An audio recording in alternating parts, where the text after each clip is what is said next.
Bismillahirrahmanirrahim. Assalamualaikum warahmatullahi wabarakatuh.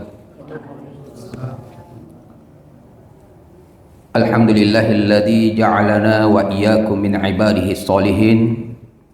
Asyhadu an la ilaha illallah wahdahu la syarikalah, al-malikul haqqul mubin. Wa asyhadu anna Muhammadan abduhu wa rasuluhu shadiqul wa'dil. Amin. Allahumma salli wa barik ala Muhammadin wa ala alihi wa sahbihi ajma'in, amma ba'du. Kita bersyukur kepada Allah subhanahu wa ta'ala, pada malam yang mulia ini kita masih diberikan kekuatan iman dan Islam, kesempatan serta kesehatan, sehingga kita bisa berkumpul kembali setelah melakukan kewajiban kita, yaitu sholat maghrib secara berjamaah.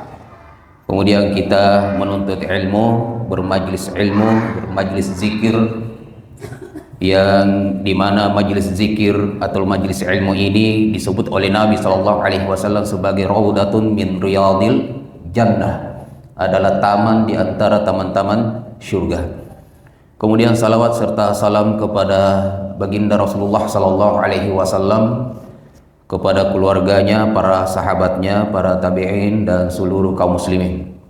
Bapak Ibu yang berbahagia, pembahasan kita insyaallah pada hadis yang ke-37, hadis Arba'in An-Nawawi, hadis ke-37. Temanya adalah balasan kebaikan dan keburukan. Ya, balasan kebaikan dan keburukan. Tentunya tema ini kita sudah tahu. Balasan kebaikan pastinya adalah kebaikan, dan balasan keburukan adalah keburukan pula. Namun Bapak Ibu sekalian, bukan sekedar itu ya yang menjadi inti yang akan kita bahas, tetapi adanya banyak kebaikan-kebaikan yang Allah Subhanahu wa taala balas dari satu kebaikan yang kita lakukan sebagai hambanya. Satu kebaikan yang kita lakukan itu Allah Subhanahu wa taala memberikan kebaikan yang sangat banyak, dan satu keburukan yang kita tinggalkan juga Allah Subhanahu wa taala memberikan kebaikan yang banyak. Bapak Ibu yang berbahagia, kita baca hadis Nabi sallallahu alaihi wasallam. Bismillahirrahmanirrahim. An Ibnu Abbas radhiyallahu anhuma an Rasulillah sallallahu alaihi wasallam fima yarwihi an rabbih tabaraka wa ta'ala.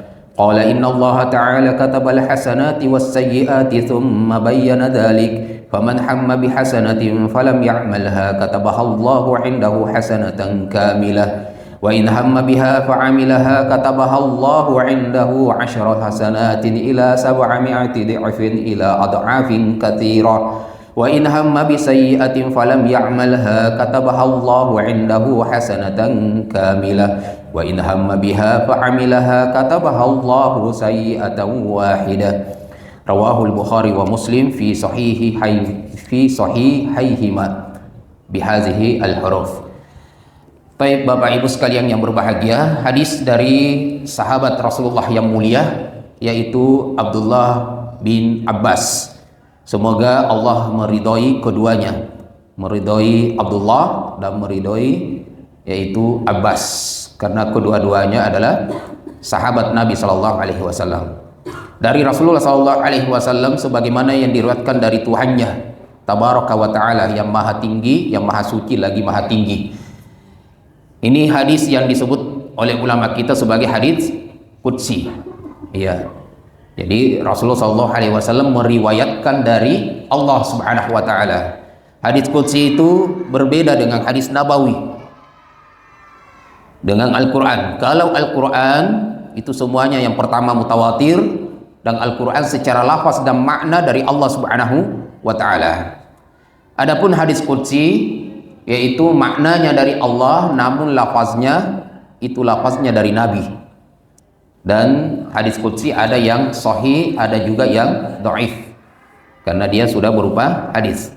Adapun hadis nabawi, yaitu lafaz dan maknanya dari Nabi sallallahu alaihi wasallam. Meskipun demikian, ketiga-tiganya ini adalah merupakan wahyu dari Allah Subhanahu wa taala. Karena Allah Subhanahu wa taala berfirman, "Wa ma yantiqu 'anil hawa in huwa illa wahyun yuha." Tidaklah Nabi Shallallahu Alaihi Wasallam menyampaikan, menyebutkan, berkata dari hawa nafsunya, melainkan adalah wahyu dari Allah Subhanahu wa Ta'ala. Maka Al-Quran, hadis qudsi, hadis nabawi, semuanya adalah wahyu dari Allah Subhanahu wa Ta'ala. Ya. Kemudian Allah Subhanahu wa Ta'ala berfirman dalam hadis qudsi ini, Innallaha ta'ala katabal hasanat was sayyiat. Sesungguhnya Allah Subhanahu wa Ta'ala menetapkan kebaikan-kebaikan dan keburukan-keburukan. Ya. Summa bayyana dzalik. Kemudian Allah Subhanahu wa Ta'ala menjelaskan. Ya, kita langsung penggal sedikit-sedikit dan kita jelaskan. Yang pertama, Allah Subhanahu wa Ta'ala sudah menetapkan kebaikan-kebaikan dan keburukan-keburukan. Namun dijelaskan oleh ulama kita, di sini bukan kebaikan yang dimaksud, tetapi balasan dari kebaikan itu. Jadi Allah Subhanahu wa Ta'ala sudah menetapkan balasan daripada kebaikan-kebaikan dan balasan daripada keburukan-keburukan. Ya. Tsumma bayyana dzalik. Ya, karena Allah Subhanahu wa Ta'ala mengatakan tsumma bayyana dzalik. Kemudian Allah Subhanahu wa Ta'ala menjelaskan itu. Apa yang dijelaskan bukan kebaikannya yang dijelaskan dalam hadits qudsi ini, tetapi balasan daripada kebaikan itu. Bukan juga keburukannya yang dijelaskan oleh Allah, tetapi balasan daripada keburukan tersebut. Maka ketika dikatakan innallaha katabal hasanat was sayyiat, maka bukan kebaikan, zat kebaikan itu atau zat keburukan itu yang disebutkan dalam hadis ini, tetapi balasan daripada kebaikan itu dan keburukan itu. Lalu Allah Subhanahu wa Ta'ala menjelaskan balasan itu seperti apa. Lalu Allah Subhanahu wa Ta'ala menjelaskan kebaikan dan keburukan itu seperti apa. Faman hamma bihasanatin falam ya'malha katabahallahu indahu hasanatan kamilah. Maka barang siapa yang bertekad melakukan kebaikan, falam ya'malha, namun ia tidak mengerjakan kebaikan itu, katabahallahu indahu hasanah kamilah. Allah Subhanahu wa Ta'ala tetap mencatat satu kebaikan sempurna untuknya, padahal tidak dikerjakan. Baru bertekad. Dan kata ulama kita, tekad di sini bukan sekedar mau, tetapi memang akan melakukannya. Jadi bukan sekedar saya mau sholat, kemudian saya mau puasa besok, tapi sebenarnya dia sudah tahu besok dia tidak akan puasa. Nah, ini bukan tekad namanya. Hanya ngomong, mengatakan saya mau puasa. Ya, siapa tahu dapat pahala dari ngomong seperti itu. Nah, itu tidak cukup Bapak Ibu, tapi harus ada tekad. Memang ada kemauan di dalam hatinya untuk berpuasa besok. Ada memang kemauan untuk sholat malam sebentar. Ada memang kemauan untuk membaca Al-Quran. Memang ada kemauan untuk bersedekah. Itu namanya hammah. Ya, dalam hadis ini disebut hammah. Barang siapa yang bertekad, ya, berazam. Jadi bukan hanya sekedar ucapan mau, tetapi memang mau melakukannya. Bukan mau sekedar ucapan, tapi memang mau melakukannya. Ya, saya kira Bapak Ibu faham maksudnya. Ya, memang ingin melakukannya. Faman hamma bihasanatin, barang siapa yang bertekad ingin melakukan satu kebaikan, falam ya'malha, namun dia tidak mengerjakan kebaikan itu, tetap Allah Subhanahu wa Ta'ala mencatat baginya kebaikan yang sempurna. Ya. Yang pertama, kebaikan itu seperti apa? Ya, yang seperti apa kebaikan itu? Kata Imam As-Sa'di rahimahullah ta'ala, al-hasanat al-a'malus solehah. Kebaikan itu adalah amalan-amalan soleh. Itu kebaikan. Jadi apa saja yang kita lihat ini adalah amal soleh, maka itu adalah kebaikan. Nah, Dan amal soleh itu minal aqwali wal af'al. Bisa dari perbuatan, bisa juga dari perkataan. Zahira wa batinah. Ada yang nampak, ada yang tidak nampak. Ada yang nampak, ada yang tidak nampak. Ya. Tawakal misalnya, itu kan amalan hati. Bersabar, itu amalan hati. Kemudian dinampakkan dengan perbuatan. Nampak tidak nampak, makanya tadi ada yang berniat ingin melakukan kebaikan tapi tidak jadi melakukannya. Maka amalan hati yang tadi sudah ada di dalam hatinya itu sudah dicatat satu kebaikan oleh Allah Subhanahu wa taala. Jadi mungkin kita Bapak Ibu bertanya, kenapa Allah Subhanahu wa taala memberikan kepadanya satu kebaikan yang sempurna padahal hanya bertekad tapi tidak mengerjakannya? Artinya tidak ada kebaikan yang dilakukan. Tapi ternyata Bapak Ibu sekalian, niat yang baik itu adalah amal soleh. Itu sudah satu hasanah, satu kebaikan, satu perbuatan yang baik. Karena perbuatan atau amal soleh itu bukan hanya yang dilakukan oleh anggota tubuh. Makanya Bapak Ibu sekalian, ini sangat berpengaruh hati, amalan hati ini. Mungkin ada yang melakukan amalan tubuhnya, sholat misalnya, tetapi hatinya tidak soleh.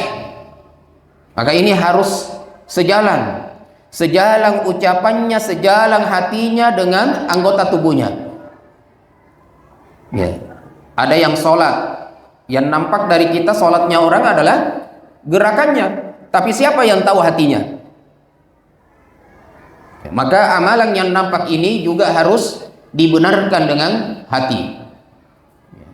Kalau dia lakukan karena Allah Subhanahu wa taala, maka dia akan mendapatkan kebaikan yang sempurna. Sehingga Bapak Ibu sekalian, amalan hati ini kalau betul-betul dia niatkan ingin melakukannya, Allah tetap mencatat baginya satu kebaikan. Karena tekadnya, niatnya yang baik itu sudah amal soleh, sudah dianggap sebagai amal soleh. Zahir wa batinah, yang nampak maupun yang tidak nampak. Sawa'un ta'allaqat bihaqqillah atau bihaqqi ibadihi. Baik itu yang berhubungan dengan hak-hak Allah maupun yang berhubungan dengan hak-hak hamba Allah. Yang hubungannya dengan ibadah maupun yang hubungannya dengan manusia. Kalau kita melakukan kebaikan kepada manusia, maka itu adalah hasanat. Itu termasuk amal soleh. Jadi amal soleh itu bukan hanya ibadah, sholat, puasa, zakat, tetapi amal soleh itu membantu orang yang kesulitan, mengeluarkan orang dari kesulitannya, bersedekah kepada fakir dan miskin, membantu orang yang kesusahan, ya, dan seterusnya. Jadi amal soleh itu adalah sawa'un yata'allaqu bihaqqillah au bihaqqi ibadihi, baik yang berhubungan dengan hak Allah maupun yang berhubungan dengan hak-hak hamba Allah Subhanahu wa taala. Maka semua ini yang akan kita sebutkan mudha'afah, akan dilipat gandakan oleh Allah Subhanahu wa taala. Ya, jadi itu yang disebut dengan kebaikan. Baik. Kemudian dikatakan oleh Imam As-Sa'di rahimahullah ta'ala, wa hadza min a'zami ma yadullu ala sa'ati fadlillah. Inilah yang menunjukkan betapa besarnya dan luasnya kemurahan Allah Subhanahu wa taala. Bayangkan Bapak Ibu yang dimuliakan oleh Allah Subhanahu wa taala, orang yang belum melakukan tetap diberikan balasan oleh Allah. Kalau hanya sekedar amalan secara manusiawi, Bapak Ibu sekalian, orang kalau baru bertekad dan belum melakukan, maka kita mungkin belum menggaji, belum memberikan balasannya. Itu kalau antara manusia dengan manusia. Tapi Allah Subhanahu wa taala, niat baiknya orang itu sudah dibalas oleh Allah Subhanahu wa taala. Nah, ini adalah keluasan fadlun atau fadilah Allah Subhanahu wa taala. Kemudian Allah melipat gandakan kebaikan-kebaikan itu. Bahkan keburukan yang tidak jadi dikerjakan juga dibalas dengan kebaikan. Kebaikan ini dilipat gandakan 10 kali lipat, bahkan 700 kali lipat, bahkan lipatan yang tidak terhingga jumlahnya. Ini adalah kemurahan Allah Subhanahu wa taala. Bahkan ketika orang yang melakukan dosa sekalipun lalu ia kerjakan dosa itu, Allah hanya membalas yang serupa, yang semisal dengan dosanya, tidak dilipat gandakan. Kemudian masih ada fadilah Allah, maghfirahnya Allah Subhanahu wa taala. Kalau dia minta ampun kepada Allah, dosa yang pernah dilakukan pun itu bisa diampuni oleh Allah Subhanahu wa taala. Coba bayangkan Bapak Ibu sekalian, orang yang sudah melakukan keburukan pun itu bisa diampuni oleh Allah Subhanahu wa taala. Sebelum minta ampun, ketika ada yang melakukan dosa, kemudian setelah itu dia beramal soleh, ternyata amal solehnya selain mendapatkan kebaikan juga bisa menghapus dosa keburukan yang sebelumnya dikerjakan. Ini Bapak Ibu sekalian yang dimuliakan oleh Allah Subhanahu wa taala. Baik. Nah, kemudian kembali ke hadis Nabi sallallahu alaihi wasallam, maka barang siapa yang bertekad melakukan satu kebaikan, Allah Subhanahu wa taala dan kemudian kebaikan itu belum dikerjakan, tidak dikerjakan, maka Allah Subhanahu wa taala memberinya satu kebaikan. Di sini ada beberapa poin penjelasan daripada potongan hadis itu. Yang pertama adalah kata Syekh Ibnu Utsaimin rahimahullah taala,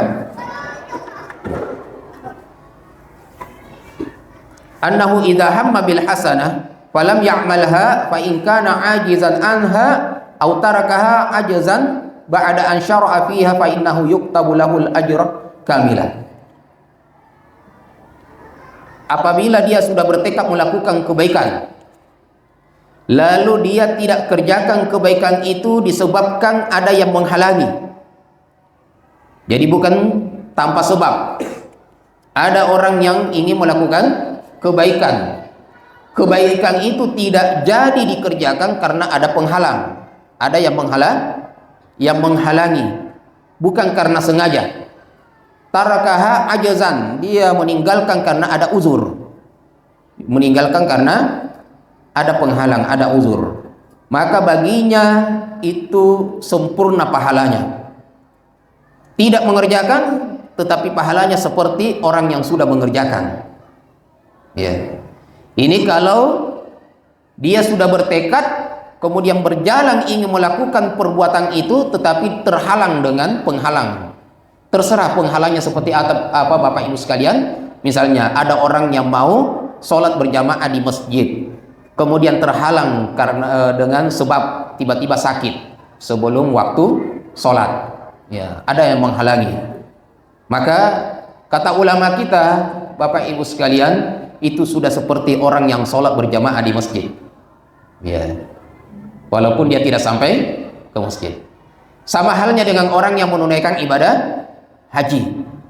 Ya, tiba-tiba di perjalanan qadarullah meninggal dunia, belum sampai menunaikan ibadah haji itu, maka dia sudah sempurna mendapatkan pahala haji, umroh dan seterusnya. Ini pentingnya berniat baik, namun sekali lagi bukan sekedar niat, tetapi memang ada azam, tekad ingin melakukan perbuatan baik itu. Ya.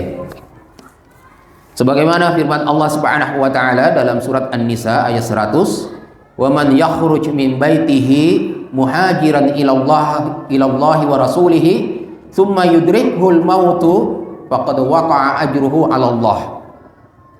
Barang siapa yang keluar dari rumahnya muhajiran, berhijrah di jalan Allah, berjalan di jalan Allah, muhajiran ila Allah wa rasulih, berhijrah di jalan Allah Subhanahu wa taala dan rasulnya, kemudian kematian tertuju kepadanya, artinya di perjalanan dia meninggal dunia, faqad waqa'a ajruhu, maka amal pahalanya itu sudah ada untuknya oleh Allah Subhanahu wa taala. Ya. Yang kedua, orang yang kedua Yang bertekad di awal, dia bertekad ingin melakukan kebaikan, kemudian tidak jadi melakukan kebaikan itu disebabkan karena malas. Tidak usah deh. Tiba-tiba muncul rasa malas. Ini bukan penghalang. Ini malas, ini bukan penghalang. Ya, malas ini adalah apa namanya ini? Kalau malas ini godaan. Ya. Ya, kalau godaan apakah diterima uzurnya? Tidak. Seharusnya godaan itu dilawan.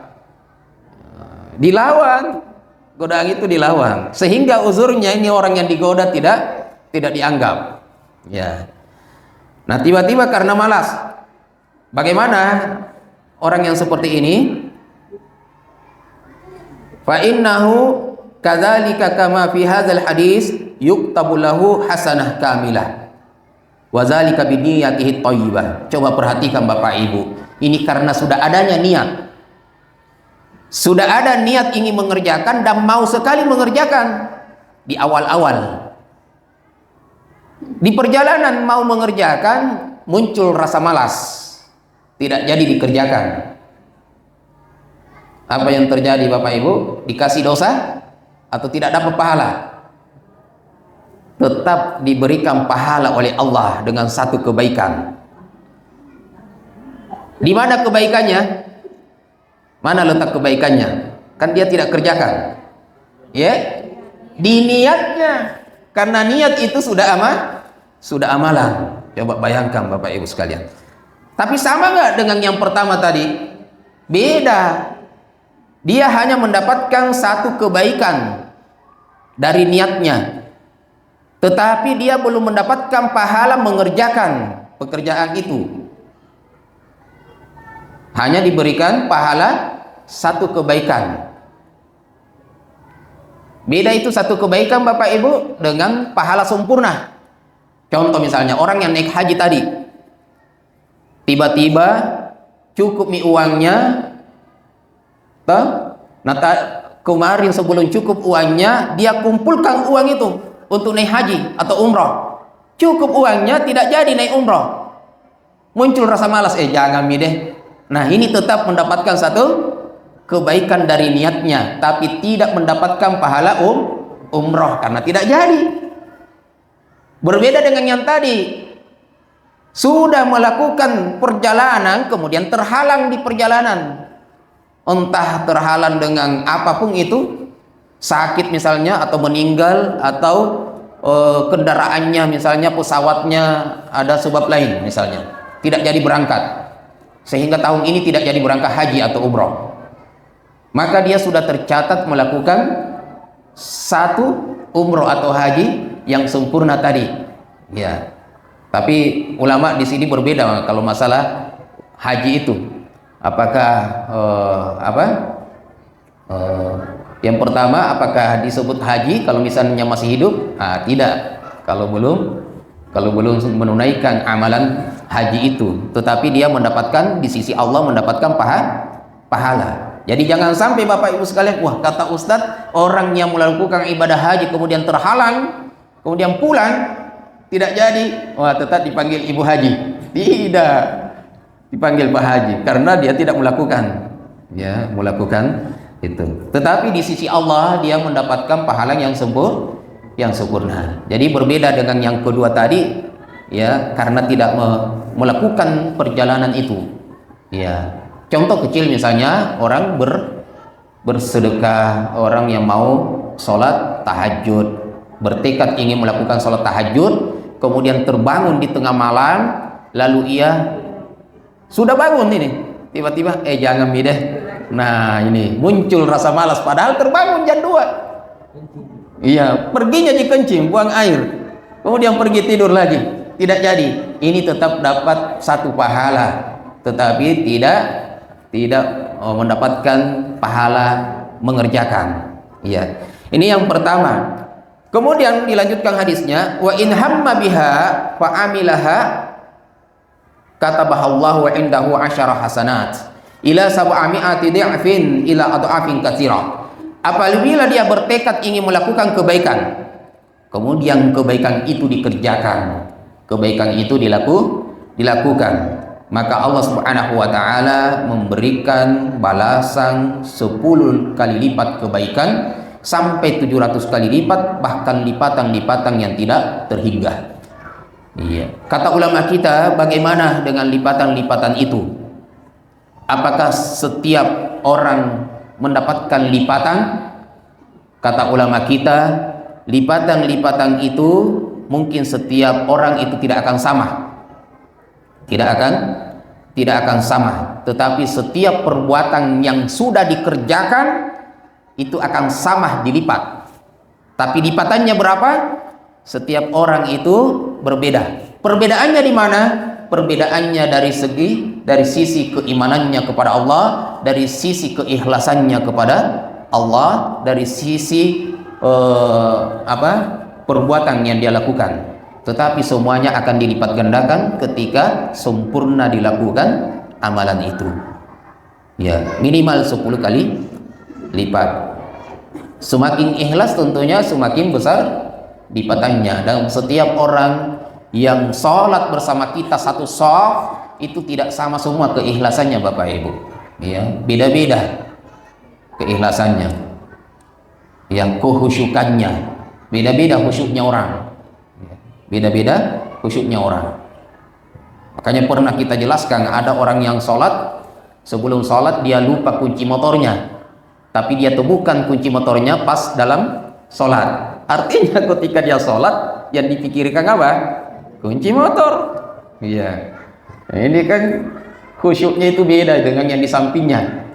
Yang di sampingnya bukan kunci motor yang diingat. Ya. Sehingga mungkin di belakang imam hafal bacaan imam, tetapi tidak bisa melanjutkan ketika salah imam. Kenapa? Karena dia sendiri tidak bersama imam, dia ada di motor. Ya, dia ada di motor. Olehnya Bapak Ibu sekalian yang dimuliakan oleh Allah Subhanahu wa taala, perlu kita selalu bertekad melakukan kebaikan. Ya. Terkadang mungkin kita dihalangi dengan malas tadi, ya. Tapi ternyata sudah dapat satu kebaikan. Kalau sering-sering kita berniat yang baik, saya yakin di antara 10 kali kita berniat akan ada satu yang kita betul-betul kerjakan. Ya. Karena jarang, walaupun ada orang yang tidak berniat tiba-tiba mengerjakan, itu jarang sekali. Maka penting kita memulai dari niat. Contoh Bapak Ibu sekalian, saya kasih contoh lagi. Kita niat memang keluar dari rumah, siapkan memang 1.000-2.000 untuk sedekah. Nah, itu akan terlaksana itu. Terkadang kita tidak dapat juga orang yang mau disedekahin. Kira-kira bagaimana? Nah, itu kita sudah mendapatkan satu pahala. Kita siapkan memang 2.000 ji, 1.000 ji. Dan itu bahagia orang ketika ada anak-anak di pinggir jalan di lampu merah, kasihan jual tisu, kita tidak jual tisunya, kita tidak beli tisunya, tetapi kita kasih uang 1.000, 2.000. Itu bahagia sekali. Tisunya masih bisa dijual dan dia sudah dapat untung 1.000, 2.000. Ya. Nah, ini kita tidak dapat orang yang seperti itu, kita sudah mendapatkan kebaikan dari niat yang baik kita. Ya. Baik. Kemudian Allah Subhanahu wa taala berfirman, "Masalul ladzina yunfiquna amwalahum fi sabilillah kamasali habbatin ambatat sab'a sanabila fi kulli sumbulatin mi'atu habbah wallahu yudha'ifu liman yasha wallahu wasi'un alim." Allah Subhanahu wa taala berfirman, perumpamaan orang yang menginfakkan hartanya. Ini masalah bersedekah. Orang yang menginfakkan hartanya di jalan Allah Subhanahu wa taala itu seperti biji, satu biji tanaman yang ditanam, ambatat sab'a sanabila, satu biji tanaman yang ditanam kemudian tumbuh menjadi 7 tangkai. Fi kulli sumbulatin mi'atu habbah, yang 7 tangkai tadi itu masing-masing keluar, dan setiap tangkai itu mengeluarkan 100 biji. Berarti dikali 7 tangkai menjadi 700. Nah, ini kira-kira sejalan dengan hadis tadi. Ya. ila sab'ami'ati dhi'fin. Allah melipat gandakan kebaikan yang sudah dikerjakan sampai 700 kali lipat. Jadi yang 7 tangkai kali tadi dikali 100 menjadi 700. Wallahu yudha'ifu liman yasha. Dan Allah Subhanahu wa taala melipat gandakan sekehendaknya. Ini persis dengan hadis qudsi yang kita bacakan. Wallahu wasi'un alim. Dan Allah Maha luas lagi Maha mengetahui. Ya. Kemudian kita lanjutkan hadis qudsi tadi. Wa in hamma bisayyi'atin falam ya'malha. Apabila ia bertekad ingin melakukan keburukan. Nah, tadi kebaikan sudah selesai. Sekarang ada orang yang berniat, bertekad ingin melakukan keburukan. Falam ya'malha, namun keburukan itu tidak jadi dikerjakan. Katabahallahu indahu hasanah kamilah. Maka Allah catat baginya satu kebaikan yang sempurna. Kenapa Allah balas dengan kebaikan? Karena tidak dikerjakan niat buruknya. Coba bayangkan, orang sudah bertekad.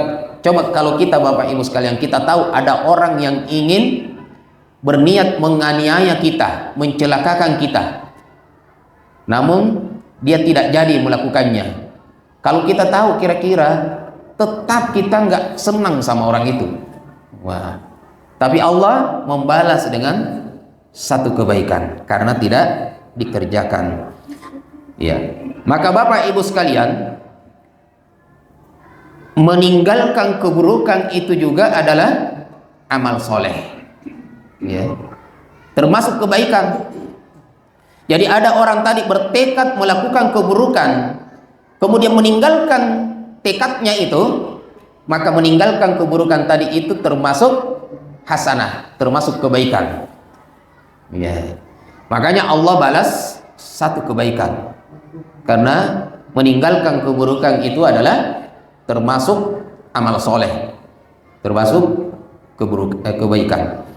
Makanya kebaikan, amal soleh itu bukan hanya mengerjakan perintah Allah, bukan hanya melakukan kebaikan-kebaikan kepada orang, tetapi amal soleh itu adalah juga meninggalkan perintah Allah dan juga meninggalkan dari perbuatan buruk kepada orang lain.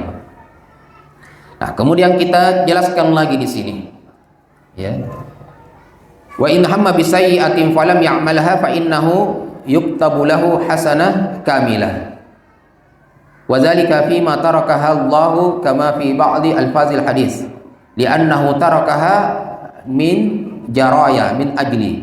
Dalam hadis disebutkan karena dia meninggalkan dosanya itu, perbuatan buruknya karena saya, karena Allah. Maka meninggal ini perlu kita lihat. Yang meninggalkan keburukan ini kita lihat lagi.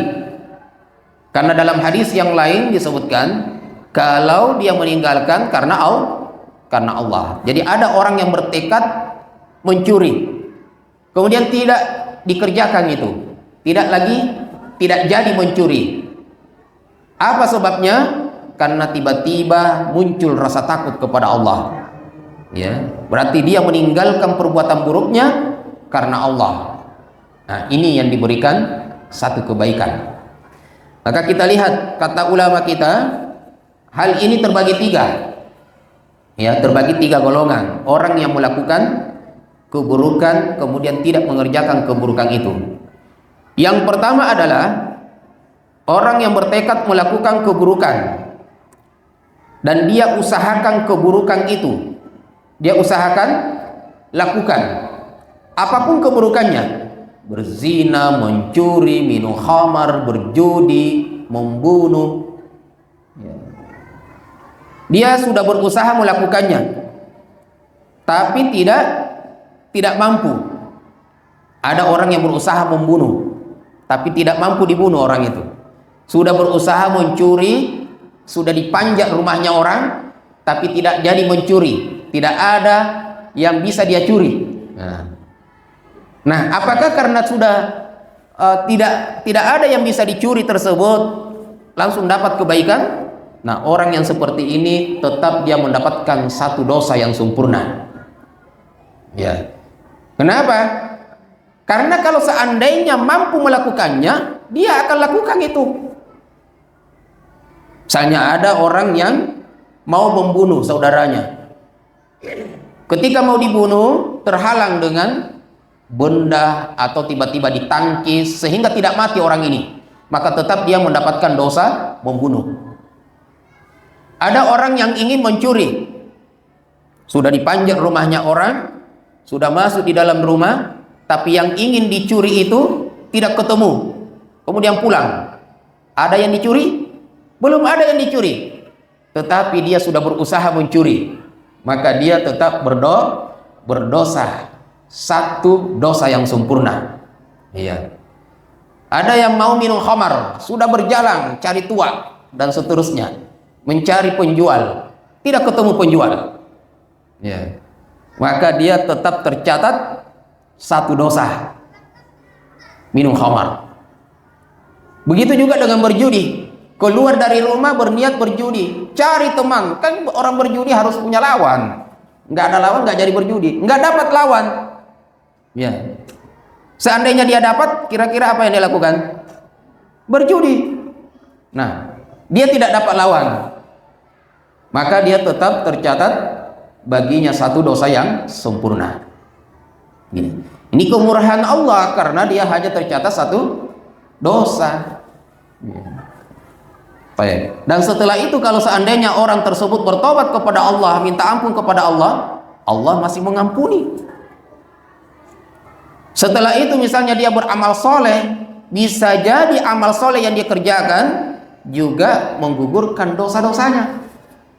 Ada banyak yang Bapak Ibu tahu, ya, yang bisa menggugurkan dosa-dosa. Kita selesaikan, ternyata panjang hadisnya, ya. Ya, ini yang pertama. Kemudian yang kedua, orang yang bertekad melakukan keburukan lalu tidak jadi dikerjakan.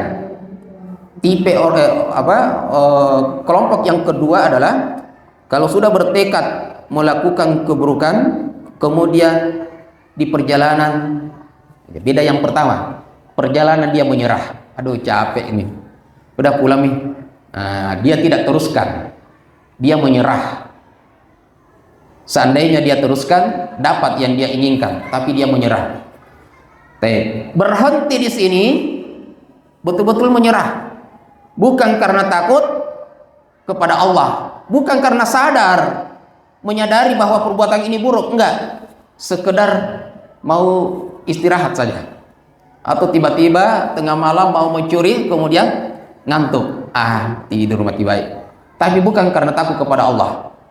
Tapi juga tidak dilanjutkan pekerjaan itu.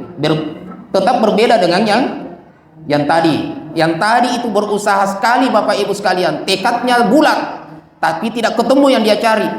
Kalau ini enggak, di perjalanan dia berhenti. Berhenti juga bukan karena takut kepada Allah, bukan karena menyadari ini perbuatan dosa. Nah, kata ulama kita, orang yang seperti ini itu tidak mendapatkan dosa dan tidak juga pahala baginya.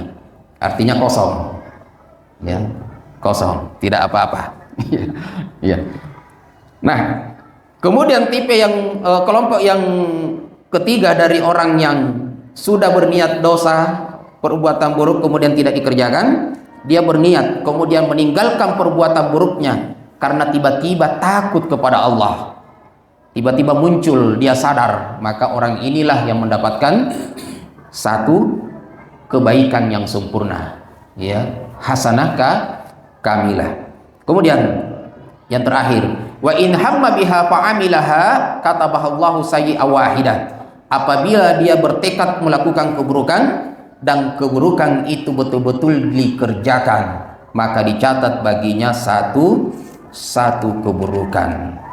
Bapak Ibu yang dimuliakan oleh Allah Subhanahu wa taala, yang terakhir, ya, yang terakhir kata ulama kita, semua kebaikan maupun keburukan yang kita sebutkan tadi itu adalah pada tempat-tempat dan pada bulan-bulan waktu-waktu yang biasa.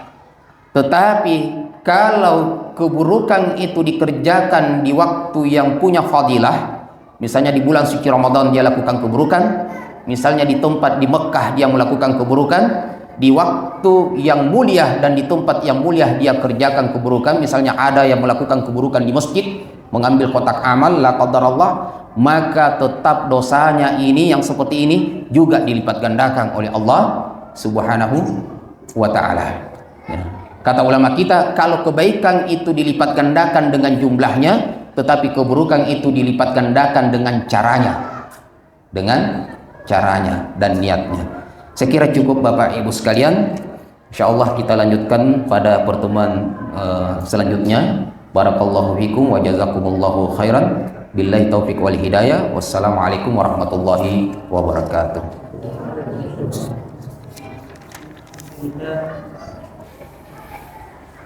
Alhamdulillah.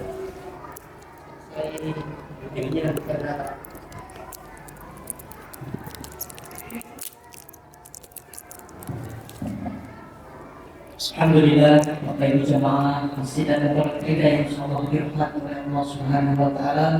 Telah berakhir kajian kita pada malam hari ini yang terkait hadis Arba'in Nawawi yang telah disampaikan oleh Ustaz. Ya, terkait itu yang telah disampaikan, mungkin ada yang ingin ditanyakan oleh Bapak Ibu jamaah sebelum memasuki sholat isya. Ya, saya berikan kesempatan kepada Bapak Ibu jamaah. Bismillah, Assalamualaikum warahmatullahi wabarakatuh. Assalamualaikum. Apa Ustaz, saya sedikit bertanya, terutama mengenai niat. Dulu misalnya ada kejadian seperti ini, Ustaz, kita menimbang ke panti asuhan atau ke orang miskin, fakir miskin, atau pondok tahfiz, atau jumat berkah mungkin. Tapi kita ini pesan kali ada semua kebutuhan yatim, tapi kita tolong doakan kali, lancarkan usahaku atau apa segala macam. Lalu saya berpikir, kalau seperti ini tidak masalah. Tapi ternyata ada satu pendapat yang saya baca beberapa waktu lalu, ternyata hal seperti ini kurang tepat. Kenapa? Karena beliau berdalil dari firman Allah Ta'ala di surah Al-Insan, bahwa yut'imuna at-ta'ama 'ala hubbihi miskinan wa yatiman wa asira, dan mereka memberi makan yang disukainya kepada orang miskin, anak yatim dan orang yang ditawan.